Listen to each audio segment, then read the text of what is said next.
Hello guys, I'd like to share my experience traveling alone going to Thailand. So karon naganha ko airport na. Actually akong flight is 11 ba pero murag 8 or wa pay 8 na anak ko din ha sa airport, no, di ba? Ani. So dayon, nag-check-in ako. Sunod-sunod ra ko ana din ha ang kuan naglinya bati jud ko kagutom ba after sa interview sa immigration officer as in di gid wali kabutangan sa kakulba ka lang sa kadaghag pangutana ba pero salamat sa Ginoo nakapasara pod gihapon abi ko ma-offload ko so diha video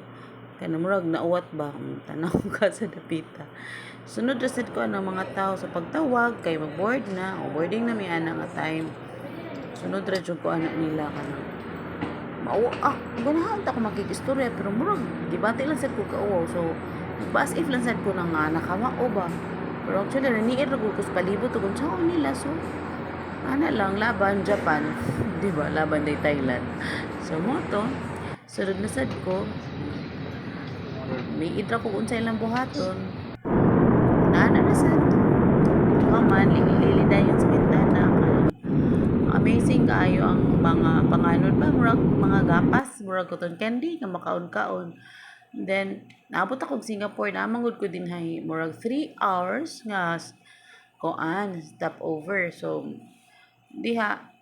nakuyawan na sad ko kay wala ko kamao nya may gani kay tiyaga kay ni akong ate o akong bana magtudlo na ako asa og magunsa ko so mo to balhin na sa di ay so di diha ambot nga no saag man ko din oy nga kanang wa man ko kasunod sa akong mga kauban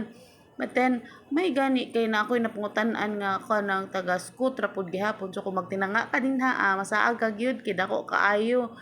amazing kay nindot gyud kaayo ang airport sa Singapore. So mo to wala na ko ning hawa din na dapita kay naghuwat na sad ko sa akong flight para na pod Thailand. So mao lang to sharing my experience. So see you around next time. Bye-bye.